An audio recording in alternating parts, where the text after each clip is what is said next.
All right, welcome back and thanks for staying with us. It's been a couple of hours long of hanging out with us right here on Rapid Dawn, right here on Rapid TV. And remember, I am Martha Alu, but you can call me Martha, never alone, of course. And of course, my name is Victor RK, and this is time for the big story as well.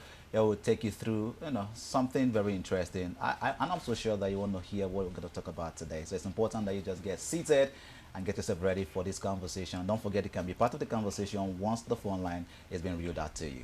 Right.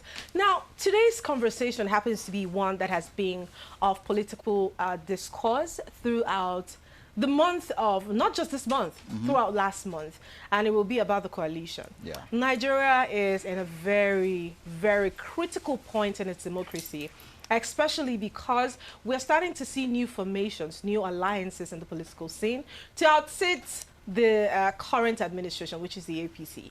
They've been back and forth. I'm sure that you must have followed the conversations over the weekend. Of course. Where, I mean, these politicians have been fighting cats and dogs throughout the weekend, calling names, calling out figures. You have received this amount of money. You cannot be playing cents at this point. Yeah. There's been too much back and forth about this. Right. Now, just so that we afford you the opportunity of clarity, especially when it comes to conversations about coalition. We are having someone seated right here with us in the studio, and it is none other than Professor Chris Mustapha Nwokobia.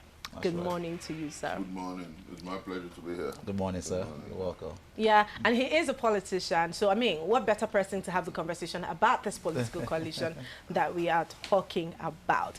Now, first, for the benefit of the ordinary Nigerians, because one thing I've noticed is we just hear the terms, and because of the controversies we see online, we don't really understand what it's about. I'll take your mind back to subsidy, fuel subsidy. A lot of people made a lot of noise about subsidy. Oh, the president must not remove this, but very few people actually knew what the subsidy was about. It's the same thing with the coalition. Not many people know what it is about. They just know it's another political party being formed. Can you tell us a bit about it? Well, I think that the simple thing to note is the fact that the word coalition suggests that people are coalescing, people are meeting together to, my name is badly spelled. People have to coalesce and meet together to engage, talk, discuss their country, and walk the path of national redemption, if you like.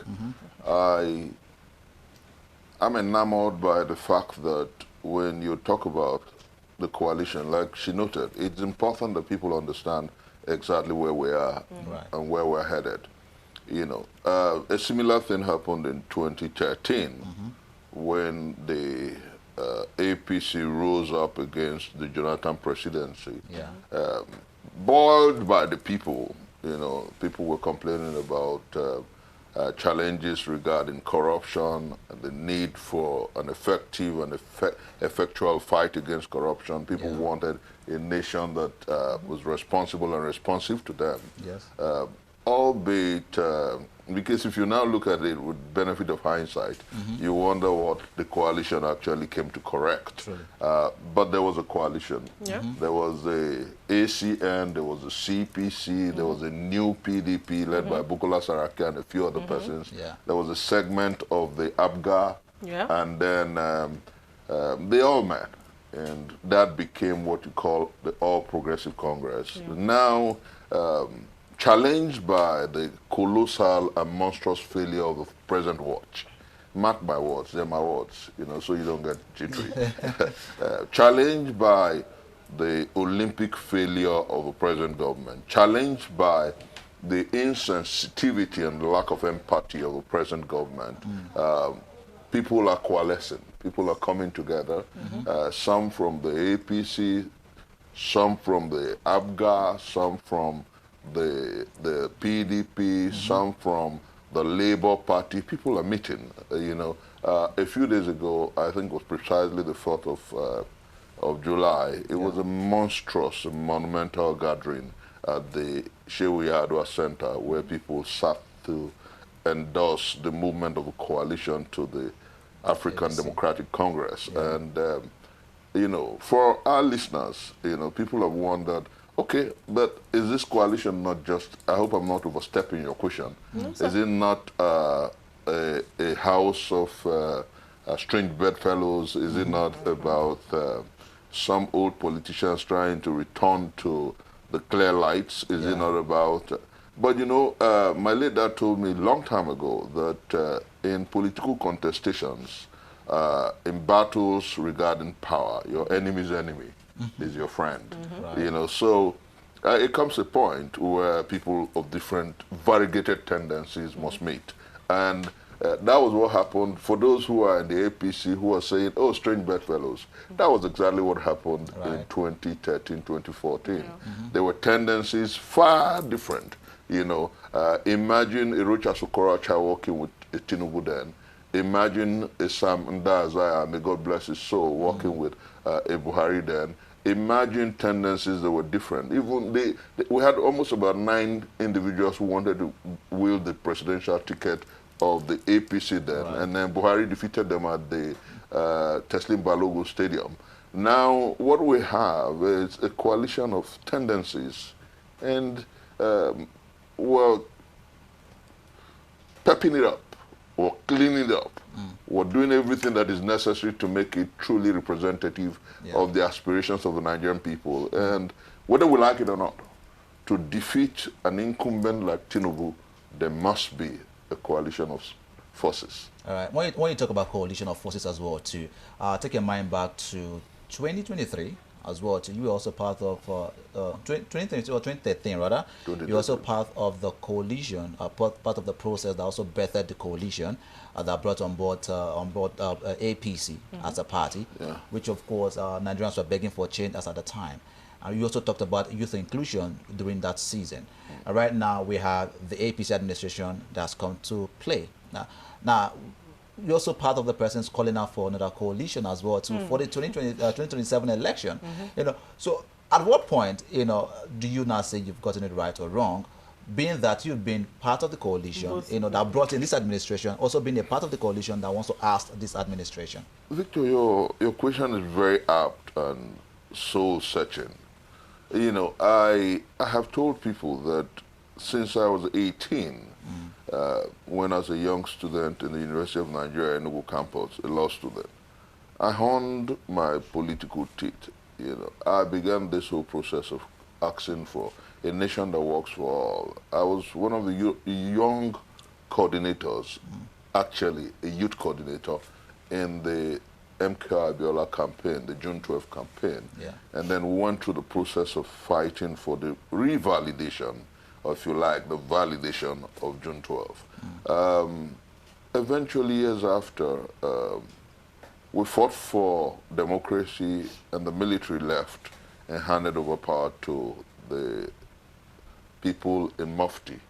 That's what I'd rather call it, because what we have largely is civilian rule, men in Mufti, rather than democracy, and I'll come to that later. Now, we have consistently fought for our democracy to be representative, responsible, and responsive to the people. We have consistently called for a government that answers to the people, a government that is accountable to the people. All, unfortunately, since 1999, it's been distant. And the call for a government that works for all has been like the wait for Godot. Now, what do? We began a process of trying to make President Jonathan administration responsible and responsive to the people. And unfortunately, we're not God to know the morrow. And so we brought up the coalition, interested in seeing that we have a government that is responsible to the people, interested in seeing, because Buhari was an semblance of anti-corruption. So we thought he was going to fight corruption. We thought he was going to do everything right. Very unfortunately, heartbreakingly, he got to power, and everything he promised. You remember that quotable quote of his, that if we don't kill corruption, corruption will kill Nigeria. But he eventually became synonymous. His government became synonymous with corruption, and he failed us. You know, but before then, straight to your question now, in he was sworn into power in 2015. In 2017, I became one of the fiercest critics of his government. You can check records. And that was because we preached change to the people. No sooner had we won and Buhari had been sworn in, Lai Mohammed, then Minister of Information, told us that change begins with us. And I know that in the Orients, they will tell you that change begins from the top. I know that in growing up, they'll tell you that the family values is what determines the tendencies of the child. Right. I know that Japanese will tell you that power is a pyramid from top to bottom, not bottom top.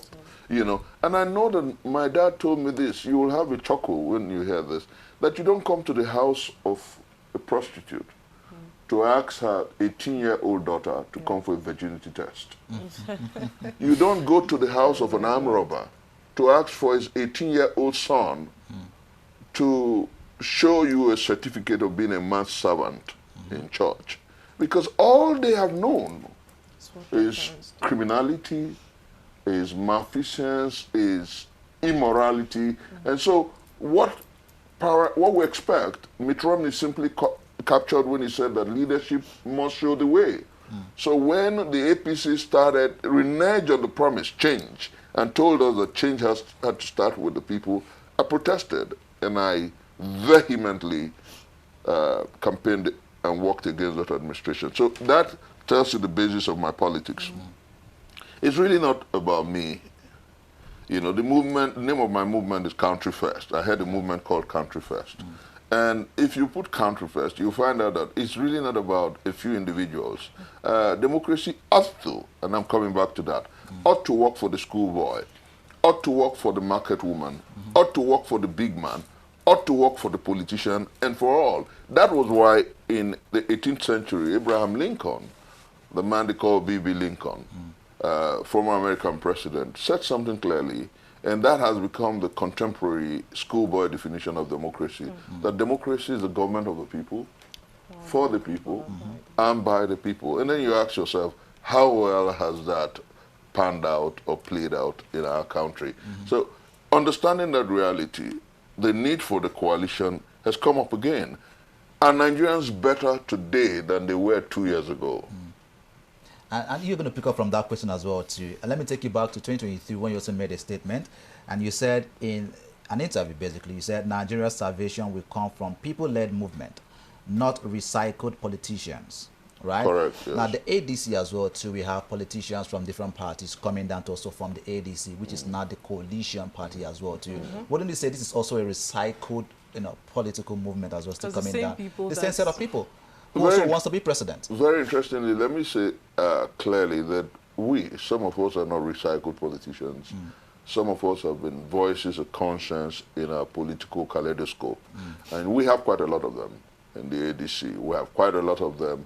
And then, like I said initially, your enemy's enemy is your friend. Some of these people are connected to the grassroots.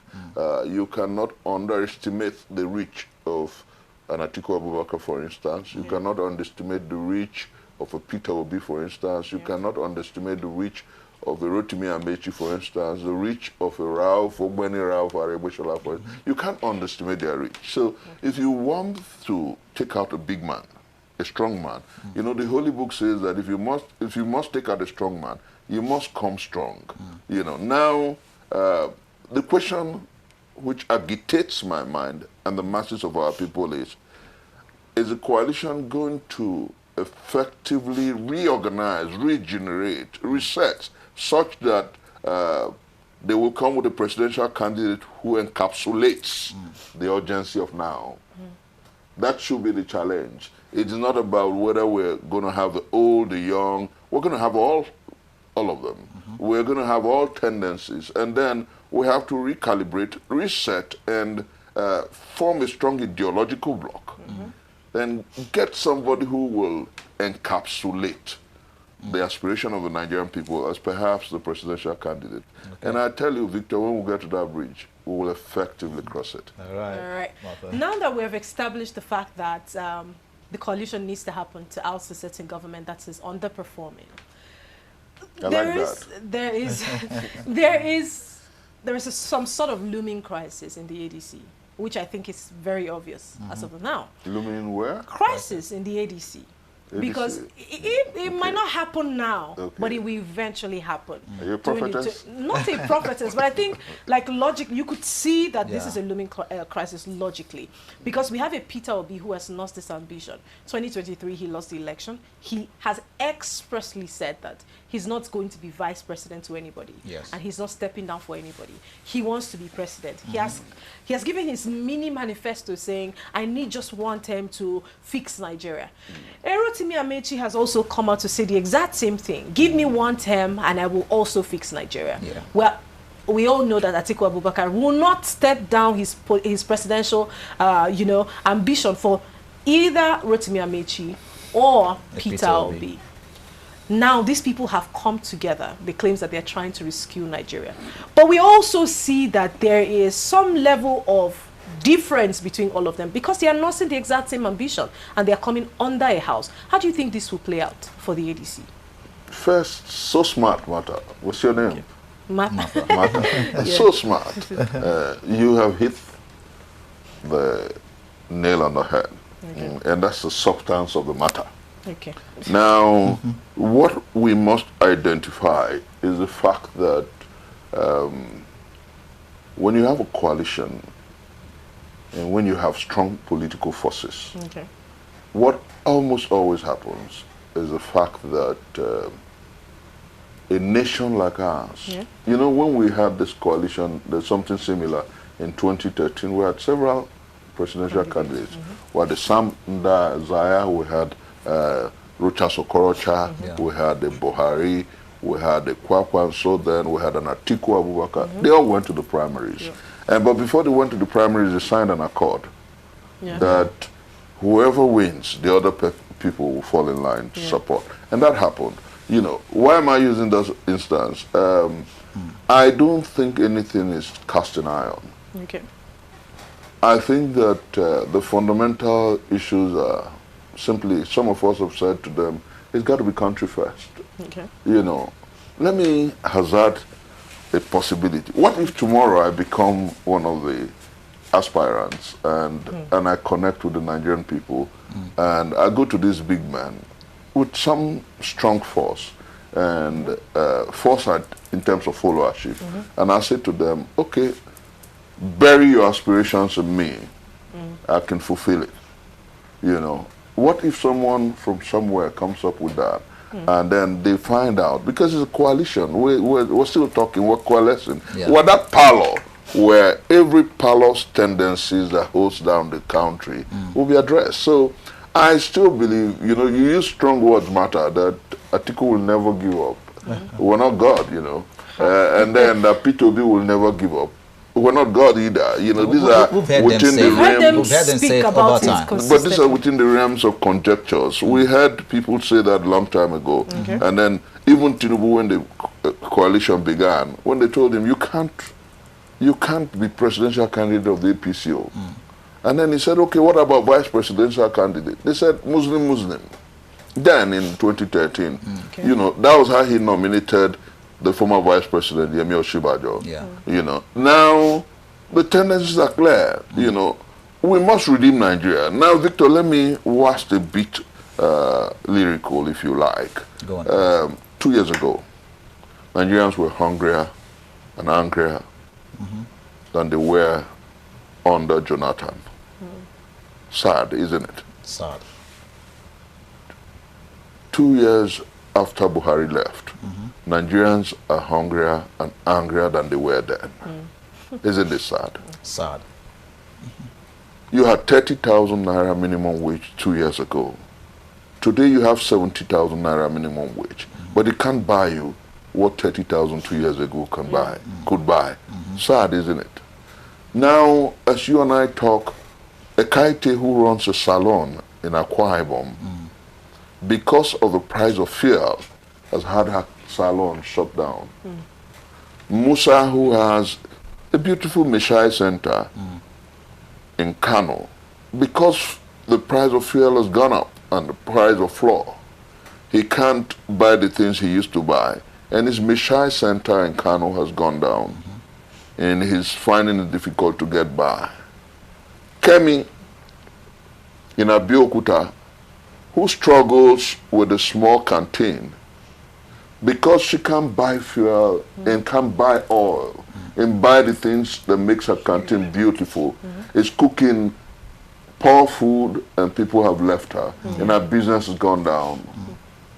What about the Chukudu, maybe in my hometown of Ibuzo, who struggles every day to get by, and the cost of transport, perhaps to Onitsha, to get her wares has gone so high and eaten into her capital, and so she can't survive. You know, it's a national tapestry of from bad to worse. And when you have such reality confronting the masses of our people, what do?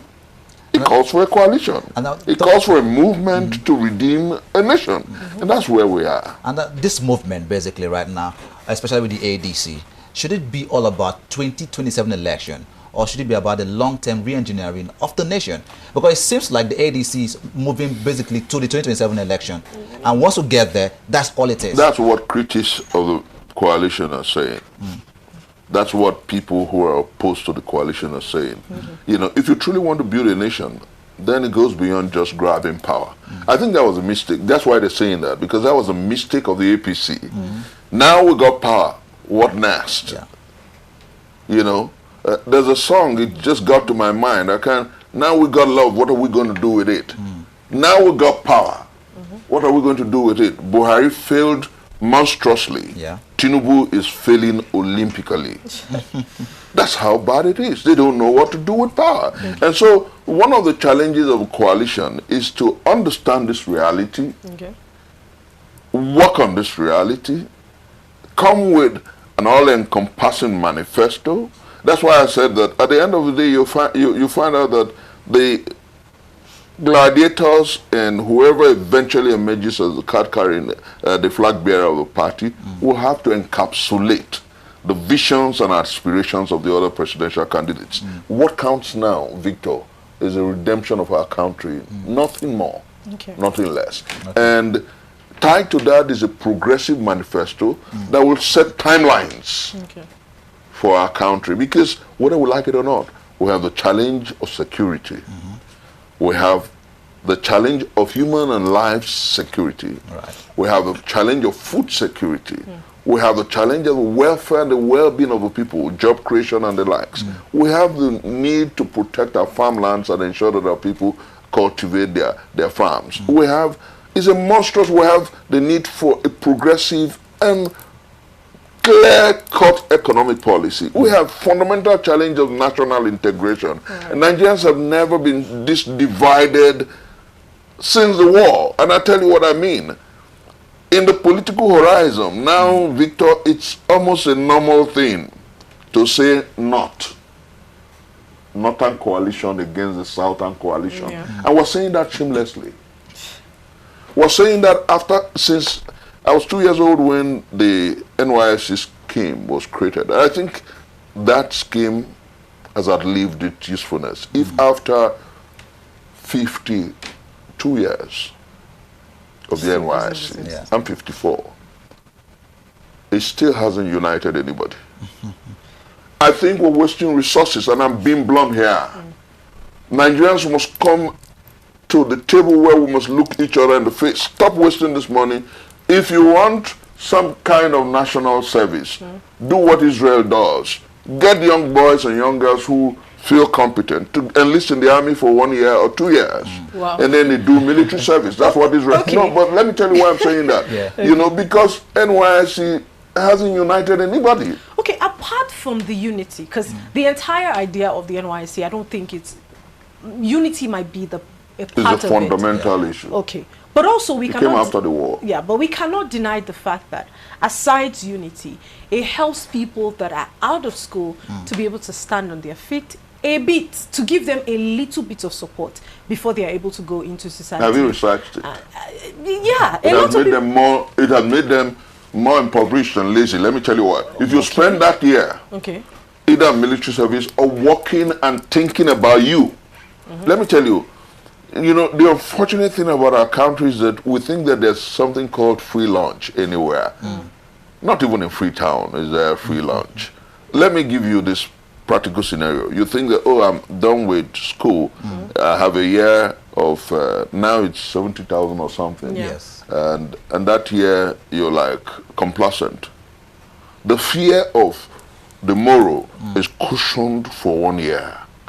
And that thought that you should go through the year before, you keep pending because you have a free lunch. I don't think that's on a general basis again. Most times it is. Because I know people who have saved up the monies that they've How much? earned from their service year. Matter. It's not, no, honestly. I know a few persons that sort of yes, I know would this. say that as well. Yes, That I know. saved, who saved? Yes, quite I a know few people, persons. yeah. Then the person was getting money somewhere No, to I get know by. people who saved their, okay, again, it's Matter, easier I for tell you the them. truth. I'm the one who's right here. Again- Those ones who told you they saved their money, Hold find on. out. And mostly, and I'm not, you know, I'm a feminist. Research me, you find out. Okay. But mostly those who come out to say they saved up their Yeah. money, 99% of them are females. So you ask yourself, investigate it. So What did they do No, while they were serving? I will not honor that narrative. apologies to them. Again, I will not honor that narrative because again, I have seen people do that. Guy, Now, why it is name one guy. easy? Hold on. Why it is easier for people to be able to do that is because now Matter, their you're insisting, PPAs. name one guy. No, their PPAs. Hold on. Their PPAs now support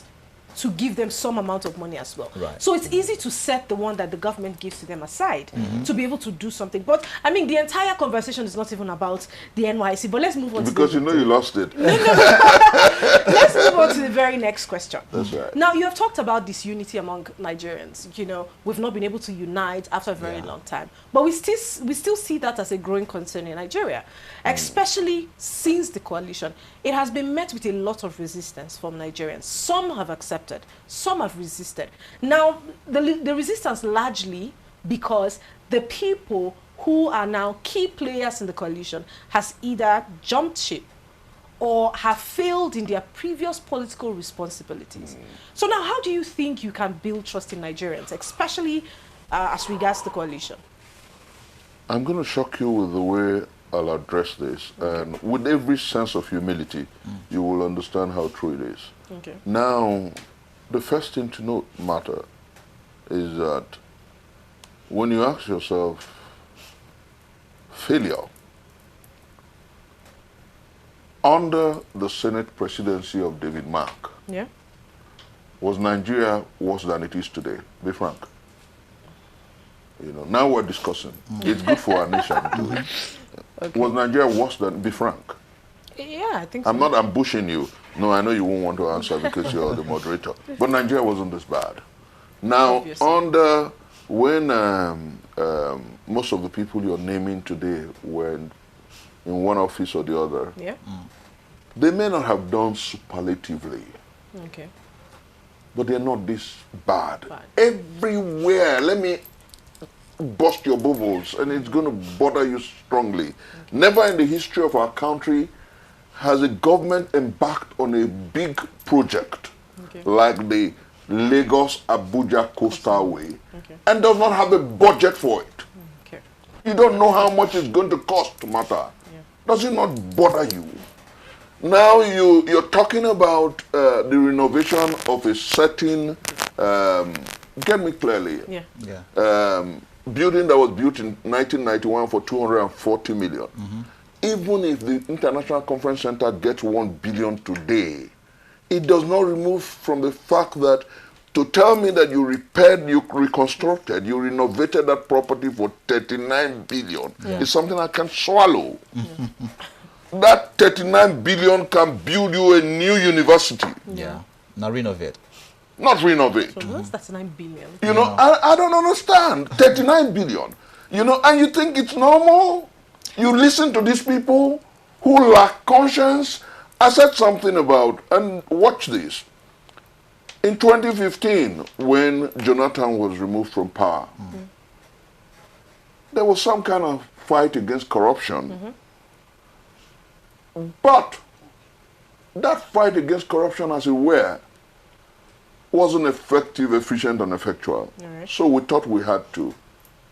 But you know what? When Buhari was living in 2023, Yeah. we had corruption was synonymous to government, to the state of being, which was a colossal failure. But you know what we have today? People who are proudly telling us that corruption holds the sway. They're proudly telling us that corruption is in charge of government. And they're not ashamed of it. Have you ever seen in a historicity where 30%, 30 kilometers of a 750-kilometer road was commissioned with funfair? No, let me make you understand how bad it is. Yeah. And that 30 kilometers is disjointed. 15 this way or 9 this way. Oh, come on. I don't know. Does it make any sense to you, Victor, that we live in a country where a minister on national TV tells you that the reason he cannot tell you how much Lagos to Calabar Coastal Road will cost is that they are still evaluating and you're spending our money? Where does this happen? And on national TV he says, Mr. President, give us more money. As if we're running a Santa Claus system where a Santa Claus chooses what to give to you. And then we have a National Assembly that is at best a rubber stamp. A National Assembly that will not interrogate, perform its responsibility. Victor, I am saddened when I discuss the president. So when people tell me about the coalition and people who have been in power, have you seen this sordid? At least Bukola Saraki, as Senate president, fought against his own party. They may not have excelled. But you have, you know what you have today? Rubber stamp National Assembly. I make you laugh, Victor. Section 305 talks about emergency rule. There is nowhere in the Constitution where the president, in declaring a state of emergency, can remove the democratic institution in a state. Victor, under this present watch, the abnormal has become normal. You know, this same Tinubu, with all sense of respect, our dear president, when he was governor of Lagos State, fought against that kind of emergency declaration. And now, come on, we'll come full circle. Well. We've come full circle. We have come half of the hour, so Yeah. I think it's only right that we catch our breath for a bit before we get back. Please keep it locked in here. The numbers will be displayed on your screen just so that you can ask questions or be a part of the conversation as much as possible. Do not go anywhere.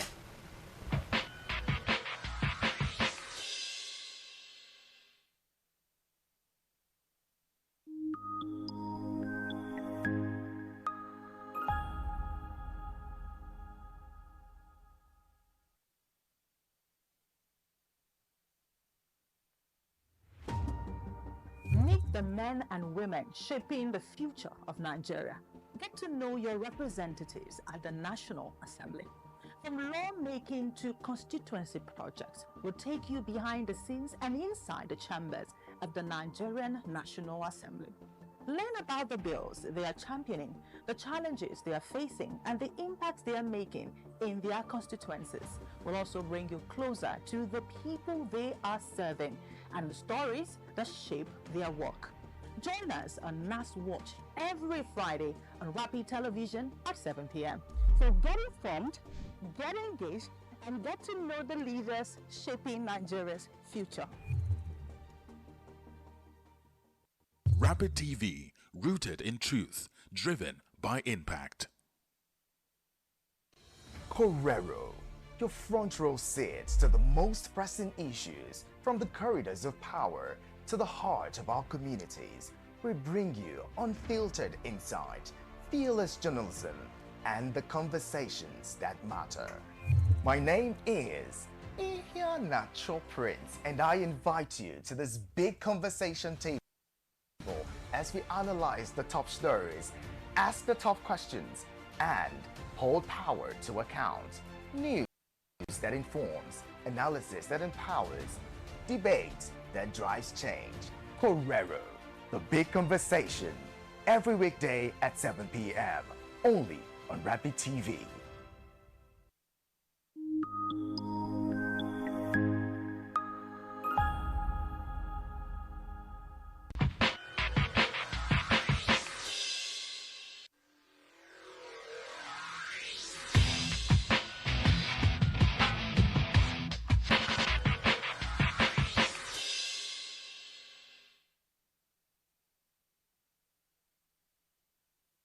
Right, welcome back and thanks for staying with us. It's still Rapid Dawn on Rapid TV. And if you're just joining us, we've been having conversations about the coalition. And it's been an interesting conversation, I must say. We've had at least Prof here take us through all the motions. Thank you so much for taking our time to sit with us in the studio. Now, let's move on to the very next question. We have heard these players in the ADC talk about rescuing Nigeria. We want to rescue Nigeria. Nigeria is sinking. We've heard too many talks about rescuing Nigeria. Now the question is, what are we saving Nigeria from? And who are we saving Nigeria from? Because the truth is, it's looking like we do not have a clear blueprint. We're just moving. One conversation that we've had here many times is the fact that most of these political parties lack ideology. That's right. So it's almost as though they are all the same. And this is the same thing you hear Nigerians say. ADC, PDP, APC, Labour Party, everything, they are all the same. So are we building a political Titanic here? Without any blueprint, without any direction? Because it's looking more like a power thing than a restabilization of Nigerian thing. Martha, let me serve as an advocate for the builders of Titanic. They had a blueprint. It's just that an iceberg came in the way. It was just that an iceberg came in the way. Right. Now, what are we building? Sincerely, some parties have shamelessly, and some political participants have shamelessly admitted that their parties are lacking in ideology.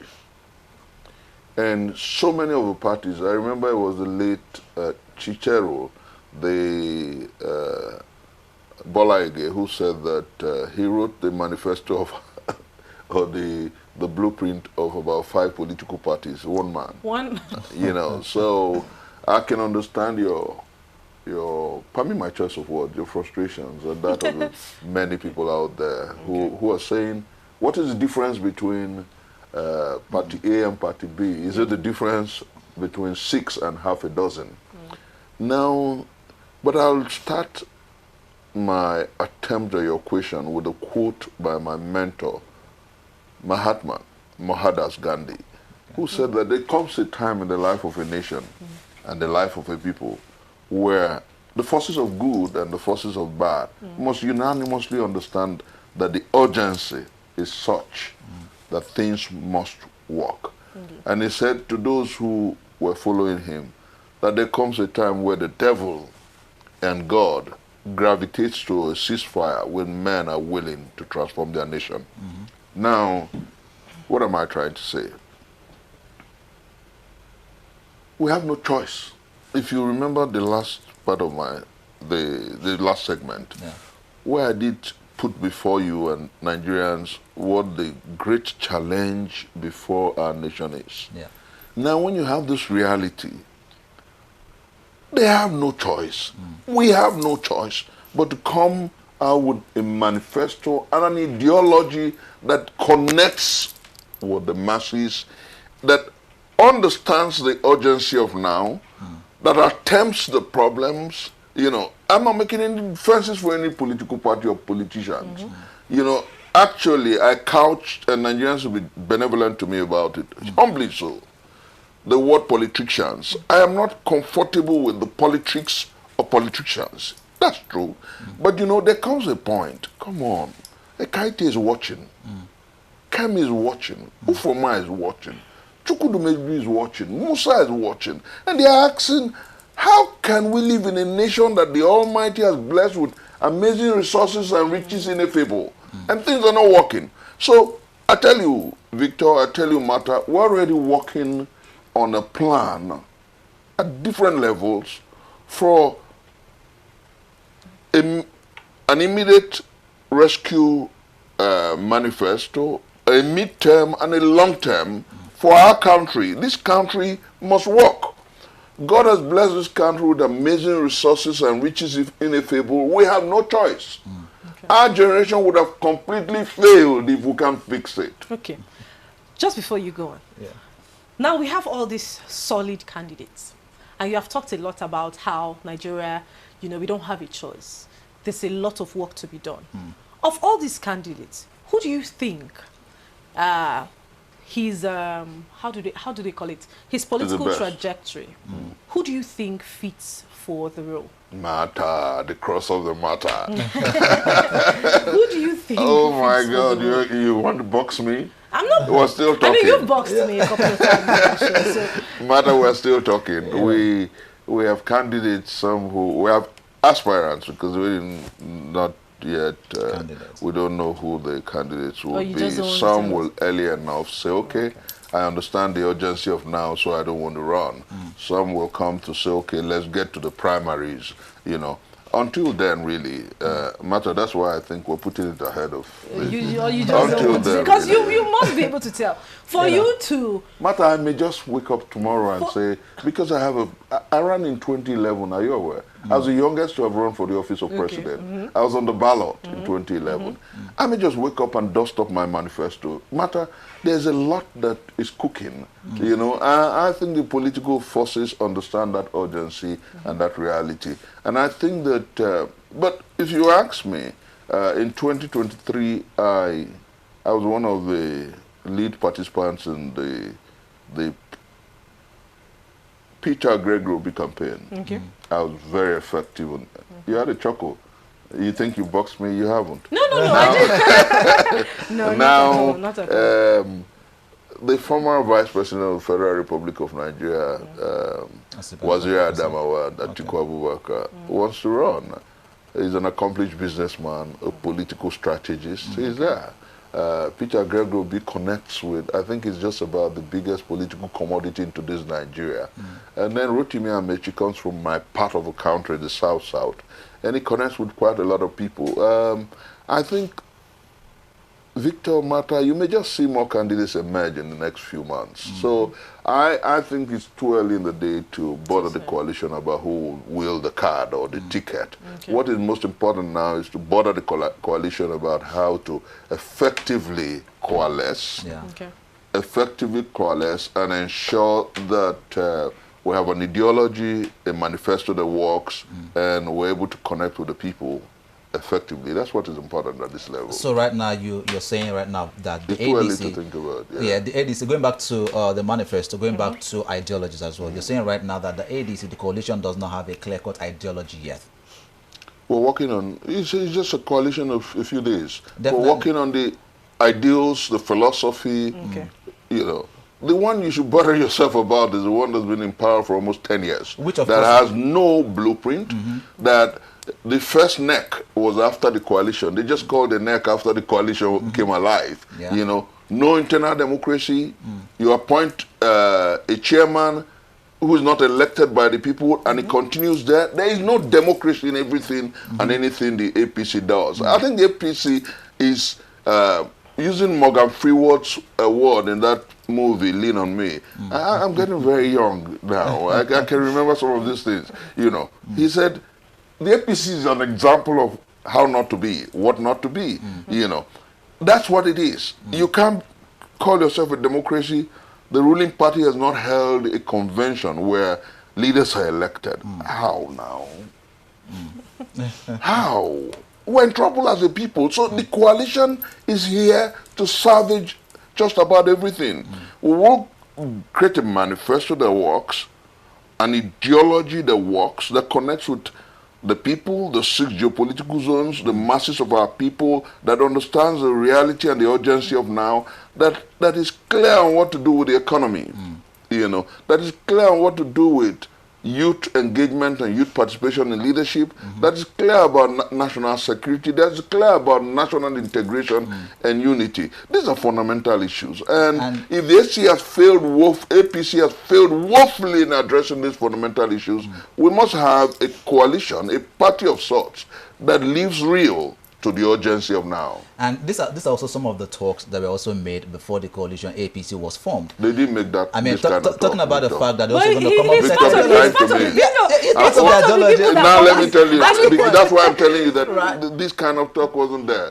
As younger then, today I've suffered more. Victor, if I open my phones, let me steal in this.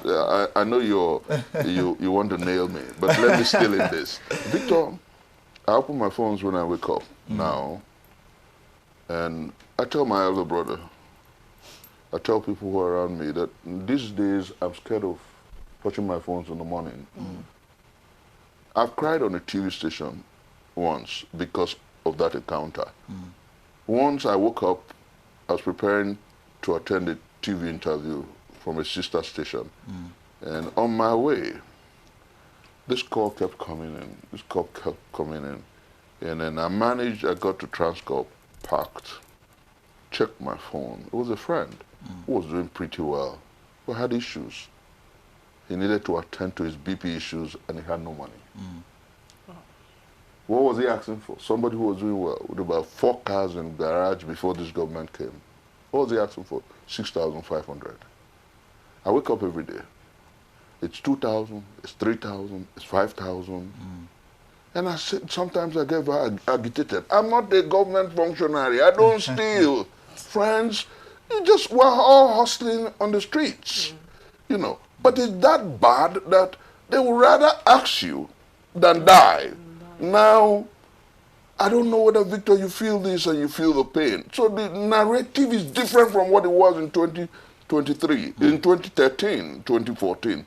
It's absolutely different from what it was yesterday. It's absolutely different from what it was 2 years ago. Now, oh my God, Vic, I don't want that tears coming out. All right. The point is worse than it ever was. And so the narrative is different now. It's worse than it ever could be. And so the narrative is different now. Nigerians must rise to this urgency. Whether the APC says we're recycled people or not, Nigerians must understand that it was. Can you contend with tomorrow, with this? They have left governance to propaganda. You got me here, Victor. Yeah. You got me feeling this emotional, but this is the truth. They've left governance for propaganda. For nearly 17 days, Wike was on national TV commissioning. Some 50% of those projects were uncompleted, unfinished projects, because he wanted razzmatazz, propaganda. Then after that, he goes to church with people's money. What does church have to do with governance? To give thanksgiving? Oh, come on, man, it has never been this bad.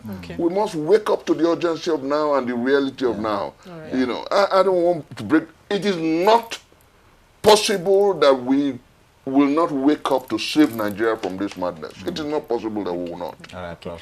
Thank you so much. It's been quite an extensive conversation, but let's just ask one final question. And this question will be about voter apathy. Now, because of the outcome of 2023 presidential election, we have seen a lot of people right after the election and the results were declared, breaking their voters' card, destroying their voters' card, you know, because it was assumed that everyone wanted a Peter Obi to be president at that time. Now, the coalition is not only going to be dealing with resistance from other political parties, they also will be dealing with apathy, because a lot of Nigerians have gotten to the point where they are saying, we are no longer coming out to vote because our votes do not count. Seen as, you know, justice was denied, or the office was denied of who was like eligible or who the people wanted. How do you think the APC or the ADC is going to deal with this voter apathy?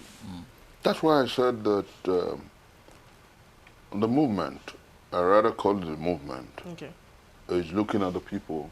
When the Secretary General, the interim Secretary General or Secretary of the party went to Lagos, you saw the monstrous crowd that received him. You know, more like a glimmer of hope. We're connecting with the people, we're talking. You know, for some of us who are the middle cadre, humbly, we're saying that we must take this movement to the people. We must make them understand that this is not just like every other coalition. This is a rescue tool. Come use it. This is your rescue implement. Come use it. We're talking about a ballot-based revolution where rather than those who are thinking that the bullet saves, the ballot can save. This is when our people must use their thumbs. No matter your question is opposite.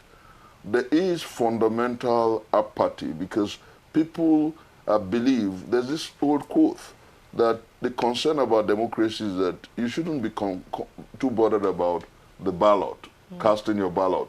Think about those who count the ballots. the INEC failed the people woefully in 2023. And one of the challenges, and I have said that repeatedly, is that Mahmoud Yakub must go. And then we must come with a fundamental overhaul of the Electoral Act, review of the Electoral Act. And we must address the fundamental issues of how we get our young people to be effectively involved in the political party, the redemptive coalition. They must be there as chairman at local government level, at ward level, at state level, as secretaries, as participants in the whole process. It is very important because if they don't own the process, their party will sustain. And so I think that what is important going forward is to watch what we're doing about that. We are engaging with the people, we're building structures, we're reaching out, and we're telling the people, come own this process and let's redeem our country together. All right, thank you so much, Prof, for your time. And of course, you know, the wealth of knowledge you've also brought into the conversation. It's been exciting. It's been, you know, quite expository as well too. But right now we're out of time. Lots of questions I want to ask you, Prof. You know, but of course we're out of time. We're hoping that we can have this conversation maybe off here as well to do another time as well too. Thank you so much. And of course, this is where we're going to draw the curtain on today's edition of the Rapid Dawn. Professor Chris Mustafa Nwokobia, a politician, of course, the founder of the Country First movement, has been here with us to have this conversation with us. Once again, thank you so much, sir. I appreciate it. Thank you. The pleasure is mine. God bless Nigeria. All right, this is where we get to close the Rapid Dawn. Now, all out, Martha and Victor. It's been an amazing time today, and y'all must agree with me because we had the most amazing conversations, learned a few things, and I mean, updated on political matters as well. Remember, we are live across social media platforms on Facebook, on Instagram, on TikTok, on X, which is formerly Twitter, at Official Rapid TV. Also, you can rewatch these episodes, of course, on YouTube at Official Rapid TV, reliving the moments that we've had right here in the studio. Now, one thing that you must know is the fact that you can take us with you everywhere you go. We're not MTN though, but we're everywhere you go. That's right. We have a website that is pretty much active, www.rbnradiotv.com. And for to close today, I am Martha Alu, but you can call me Martha. And of course, I am Victor Arke. See you tomorrow. See you tomorrow.